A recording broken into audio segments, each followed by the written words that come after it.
तो दोस्तों जियो payment bank account का स्टेटमेंट डाउनलोड करने के लिए सिंपल सबसे पहले आपको अपने फ़ोन के अंदर माई जियो एप्लीकेशन को आपको प्ले स्टोर से इंस्टॉल कर लेना होगा। अगर आपके फ़ोन के अंदर ये वाला एप्लीकेशन नहीं होगा तो सबसे पहले आप अपने फ़ोन के अंदर इस वाले एप्लीकेशन को इंस्टॉल कर लेंगे। एप्लीकेशन इंस्टॉल करने के बाद आप अपने फ़ोन के अंदर इस एप्लीकेशन को ओपन करेंगे। अब जैसे ही दोस्तों आप अपने फ़ोन के अंदर माई जियो एप्लीकेशन को ओपन करते हैं तो ये यहाँ पे आपके सामने कुछ इस तरीके से इंटरफेस आ जाता है। अब यहाँ पे सिंपल आपको करने क्या है, यहाँ पे ये वाला जो ऑप्शन दे रखा है फाइनेंस का, जस्ट यहाँ पे आपको इसके ऊपर क्लिक करना है। जैसे ही आप यहाँ पे इसके ऊपर क्लिक करते हैं आपके सामने जो अगला पेज होता है ये कुछ यहाँ पे इस तरीके से आ जाता है। यहाँ पे आपको स्क्रॉल करके नीचे आना होगा। जैसे ही यहाँ पे आप स्क्रॉल करके नीचे आते हैं तो यहाँ पे आपको एक सेक्शन मिलता है बैंक वाला, और इसी के अंदर आप देखेंगे अच्छे से तो यहीं पे आपको एक ऑप्शन मिलेगा 4th नंबर पे बैंक पासबुक का। तो यहाँ पे ये वाला जो ऑप्शन दे रखा होगा बस यहाँ पे आपको इसके ऊपर क्लिक कर देना होगा। अब जैसे ही यहाँ पे आप इसके ऊपर क्लिक करते हैं तो जो भी आपका जियो पेमेंट बैंक अकाउंट का एमपिन होता है वो यहाँ पे आपसे पूछा जाता है, या फिर अगर आपने यहाँ पे फिंगरप्रिंट वगैरह भी एक्टिव कर रखा होगा तो यहाँ पे आपको अपना जो भी फिंगरप्रिंट है वो भी यूज़ कर लेना होता है। मतलब किसी भी तरीके से इसको आपको ओपन कर लेना है। अब जैसे ही इसे आप ओपन करते हैं तो जो भी आपका पासबुक होता है वो यहाँ पे आपको देखने को मिल जाता है। जो भी स्टेटमेंट होता है वो यहाँ पे आपको कुछ इस तरीके से देखने को मिल जाता है। बट यहाँ पे प्रॉब्लम ये होता है कि जब यहाँ पे आप आते हैं ये पासबुक के अंदर तो यहाँ पे आपको थोड़ा बहुत ही ट्रांजेक्शन देखने को मिलता है। जैसे यहाँ पे आप देख सकते हैं पूरा लाइव प्रूफ कि यहाँ पे हमें ये केवल 4-5 ट्रांजेक्शन ही दिखा रहा है, वो भी मार्च महीने का दिखा रहा है, प्रेजेंट मंथ का दिखा भी नहीं रहा है। यहाँ पे आप देख सकते हैं आज यहाँ पे 9 अप्रैल है और 9 अप्रैल का यहाँ पे एक भी ट्रांजेक्शन नहीं दिखा रहा है। तो यहाँ पे हमें क्या करना है, हमें तो पूरा ट्रांजेक्शन देखना है, पूरा फुल स्टेटमेंट हमें चाहिए।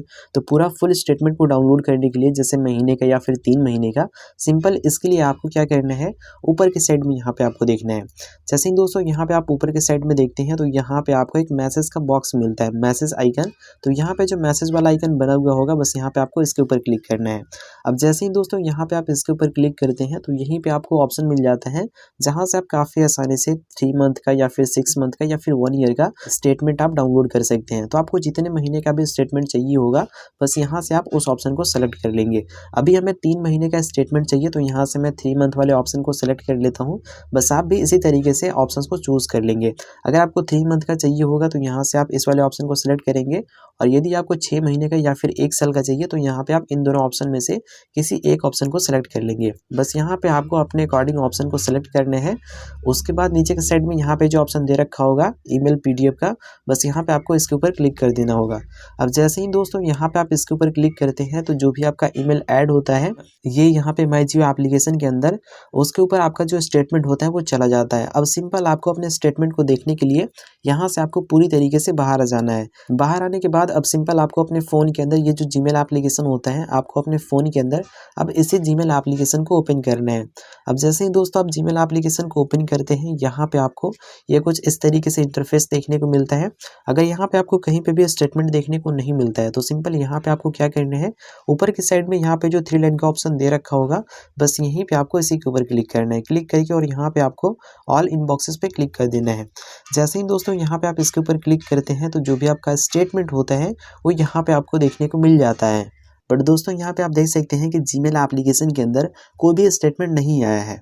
मैंने यहाँ पे पूरी तरीके से अच्छे तरीके से चेक कर लिया, यहाँ पे आप देख सकते हैं कोई भी स्टेटमेंट नहीं आया है। तो जब भी दोस्तों अगर आपके साथ ऐसा होता है कि आपने माई जियो एप्लीकेशन से स्टेटमेंट को डाउनलोड करने के लिए वहाँ पे आपने रिक्वेस्ट डाला और वहाँ पे आपको दिखा भी दिया कि जो भी आपका स्टेटमेंट है वो आपके ईमेल पे सेंड कर दिया गया है, और आप यहाँ पे ईमेल भी आकर के चेक कर लेते हैं बट यहाँ पे आपको कोई भी स्टेटमेंट देखने को नहीं मिलता है, तो इसका दोस्तों यहाँ पे एक ही रीज़न हो सकता है। और वो रीज़न क्या है कि जो भी आपका माई जियो एप्लीकेशन है, ठीक है, उसके अंदर आपको एक बार चेक कर लेना होगा कि उसके अंदर आपका ईमेल अकाउंट ऐड है कि नहीं, मतलब ईमेल ऐड है कि नहीं। हो सकता है अगर ईमेल अकाउंट ऐड भी हो तो कोई दूसरा ईमेल अकाउंट ऐड हो जिसकी वजह से आपके फ़ोन के अंदर पीडीएफ न आया हो स्टेटमेंट का। तो चलिए चेक कर लेते हैं कि किस तरीके से हमें देखना होगा कि जो भी हमारा माई जियो एप्लीकेशन है, ठीक है, ये वाला एप्लीकेशन, इसके अंदर हमारा कौन सा ईमेल आईडी ऐड होता है, किसके ऊपर पीडीएफ गया होगा, कैसे देखेंगे। इसके लिए सिंपल यहाँ पे आपको माई जियो एप्लीकेशन को ओपन कर लेना होगा। अब जैसे ही दोस्तों यहाँ पे आप माई जियो एप्लीकेशन को ओपन करते हैं तो फिर से यहाँ पे आपको फाइनेंस वाले ऑप्शन पे ही क्लिक करना है, ठीक है। तो चलिए यहाँ से मैं ये फाइनेंस वाले ऑप्शन पे क्लिक करता हूँ। बस आपको भी यहाँ पे ये फाइनेंस वाले ऑप्शन पे क्लिक कर लेना होगा। अब जैसे यहाँ पे आप इसके ऊपर क्लिक करते हैं तो ये वाला पेज आ जाता है आपके सामने फिर से। यहाँ पे आपको इस पर ये जो प्रोफाइल वाला ऑप्शन दे रखा होगा यहाँ पे आपको इसके ऊपर क्लिक करना होगा। अब जैसे आप इसके ऊपर क्लिक करते हैं, ये यहाँ पे आपके सामने कुछ इस तरीके से इंटरफेस आता है। जब आप यहाँ पे आते हैं तो यहाँ पे आपको कुछ इस तरीके से देखने को मिलता है। इसको यहाँ पे आपको इस तरीके से स्वाइप करना है। जैसे ही यहाँ पे आप स्वाइप करते हैं, यहाँ पे आपको एक ऑप्शन मिलता है बैंक अकाउंट्स का। यहाँ पे जो एरो दे रखा होगा, ठीक है, यहाँ पे आपको इसी के ऊपर क्लिक करना है। अब जैसे ही इसके ऊपर आप क्लिक करते हैं तो जो भी आपका एम पिन होता है उसको यहाँ पे आपको देना होता है, या फिर आप अपना फिंगरप्रिंट वगैरह भी यूज़ कर सकते हैं। उसके बाद ये यहाँ पे आपके सामने कुछ इस तरीके से आ जाएगा, ठीक है। सारा बैंक का डिटेल्स देखने को मिल जाता है, अकाउंट डिटेल्स। उसके बाद जस्ट यहीं पे आपको थोड़ा सा स्क्रॉल करके नीचे देखना होगा। यहीं पे आपको एक ऑप्शन देखने को मिल जाता है कम्युनिकेशन डिटेल्स का। इसी के अंदर आपको ईमेल देखने को मिलेगा। बस यहाँ पे आपको आकर के इसके ऊपर क्लिक कर देना होगा। जैसे ही यहाँ पे आप इसके ऊपर क्लिक करते हैं तो यहाँ पे ऊपर के साइड में ही आपको ईमेल देखने को मिल जाएगा। यहाँ पे दोस्तों आप देख सकते हैं, ये जो ईमेल अकाउंट है, ये मेरा बहुत ही पुराना ईमेल अकाउंट था जो कि हमारे फ़ोन के अंदर लॉगिन नहीं है। इसी कारणवश हमारे फ़ोन के अंदर जो स्टेटमेंट है वो नहीं आया। तो सिंपल यहाँ पे आपको क्या करना है, अगर आपके साथ भी कुछ ऐसा होता है तो सिंपल आपको अपने ईमेल को अपडेट कर लेना है, ठीक है। मतलब जो भी अभी आप अपने फ़ोन के अंदर ईमेल यूज़ कर रहे होंगे, उसी ईमेल को यहाँ पे आपको एंटर कर देना है। तो ईमेल को अपडेट करने के लिए बस यहाँ पे आपको पेंसिल वाले ऑप्शन पे क्लिक करना है। देन यहाँ पे ये कुछ इस तरीके से ओपन हो जाता है। बस यहाँ पे इसको आपको पूरी तरीके से कट करना है। एंड जो अभी आपके फ़ोन के अंदर मतलब प्रेजेंट टाइम में जो भी आप ईमेल यूज़ कर रहे होंगे, उसी ईमेल को यहाँ पे आपको एंटर कर देना है। एंड उसके बाद आपको यहाँ पे प्रोसीड वाले ऑप्शन पे क्लिक कर देना है। जैसे आप प्रोसीड वाले ऑप्शन पे क्लिक करते हैं तो जो भी आपने यहाँ पे ईमेल दिया होगा, आपके ईमेल के ऊपर 6 डिजिट का वेरिफिकेशन कोड गया होगा। उस कोड को ईमेल से देख करके यहाँ पे आपको फिलअप कर लेना है, ठीक है। यहाँ पे आप देख सकते हैं कि जियो की ओर से जो भी 6 डिजिट का वेरिफिकेशन कोड है वो यहाँ पे आ चुका है। तो जो भी कोड आया हुआ है उसको आपको अच्छे तरीके से देखना है और यहाँ पे आपको फिलअप कर देना है, ठीक है। तो चलिए यहाँ से मैं कोड को फिल कर लेता हूँ। बस इस तरीके से जो भी कोड जाता है उसको आपको अच्छे तरीके से देख करके वहाँ पे आपको फिल कर देना है।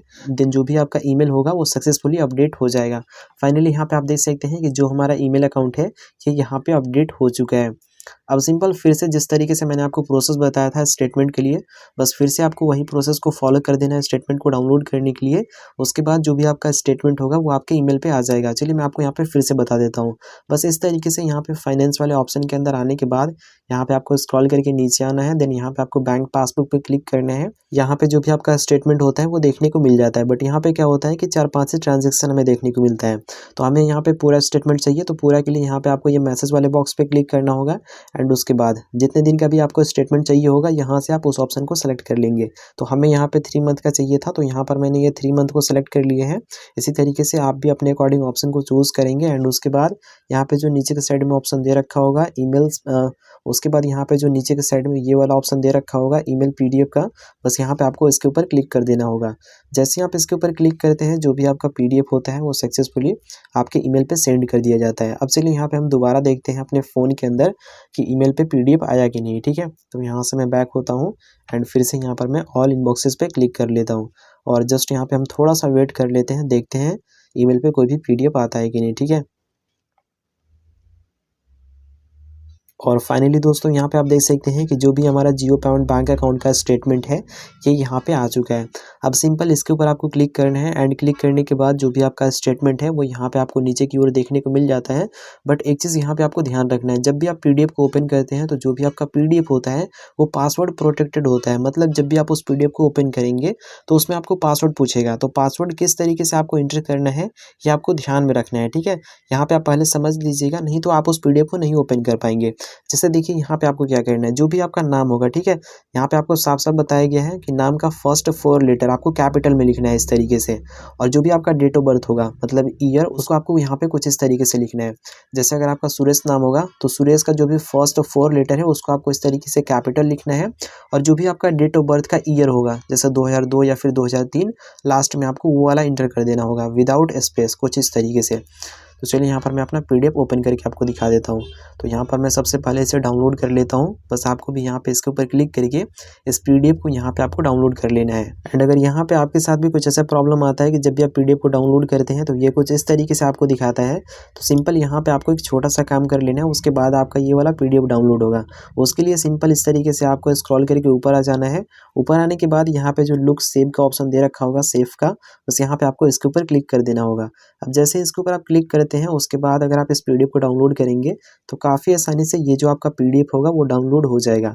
यहाँ पे आप देख सकते हैं पीडीएफ डाउनलोड हो गया। चलिए इसे मैं आपको ओपन करके दिखा देता हूँ, ठीक है। यहाँ पर मैंने ये पीडीएफ को ओपन किया। यहाँ पे आप देख सकते हैं कि जैसे मैं पीडीएफ को ओपन कर रहा हूँ, यहाँ पे हमसे ये पासवर्ड पूछ रहा है। तो पासवर्ड जैसा कि मैंने आपको बताया बस उसी तरीके से यहाँ पे आपको एंट्री करना है। जो भी आपका नाम होगा उसका फर्स्ट का 4 लेटर कैपिटल में, इस तरीके से फर्स्ट का 4 लेटर यहाँ पे आपको कैपिटल में लिखना है। एंड उसके बाद जो भी आपका डेट ऑफ बर्थ का ईयर होगा, जैसे 2002 या फिर 2001, उसको यहाँ पे आपको लास्ट के अंदर इंटर कर देना है। तो मेरा है 2003, तो यहाँ पर मैंने 2003 इंटर कर दिया। बस इतना आपको करना होता है, इतना सही पासवर्ड के अंदर आपको डालना होता है।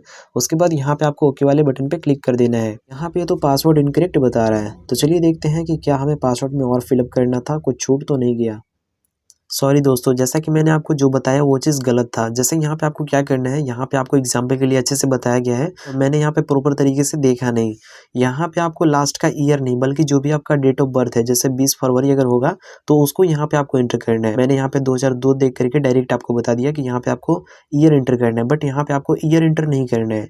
जैसे अगर आपका डेट ऑफ बर्थ 20 फरवरी 1981 होगा, तो आपको ये लास्ट वाला 1981 नहीं एंटर करना है, बल्कि यहाँ पे आपको 20 लिखना है, ये वाला 20। और फरवरी का कोड जो होता है, फरवरी दूसरा महीना होता है, तो यहाँ पे आपको 0 और 2 इस तरीके से यहाँ पे आपको लिखना है।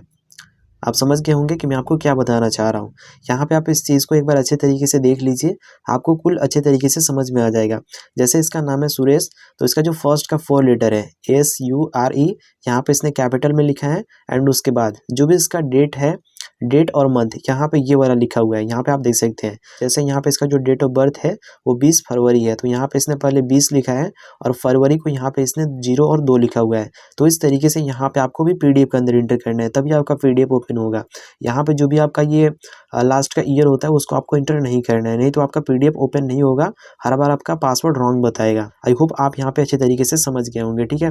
तो यहाँ पे मैंने अपना पासवर्ड एंटर कर लिया है। अब पासवर्ड एंटर करने के बाद जस्ट यहाँ पे आपको ओके वाले बटन पे क्लिक कर देना होगा। और फाइनली दोस्तों, यहाँ पे आप देख सकते हैं कि जो भी हमारा पीडीएफ है जियो पेमेंट बैंक अकाउंट का, ये यहाँ पे ओपन हो चुका है। तो इस तरीके से दोस्तों आप बहुत ही आसानी से आप अपने जियो पेमेंट बैंक अकाउंट का पीडीएफ डाउनलोड कर सकते हैं, स्टेटमेंट को आप डाउनलोड कर सकते हैं। तो वीडियो अगर अच्छा लगा हो तो लाइक करके चैनल को सब्सक्राइब कर लीजिएगा।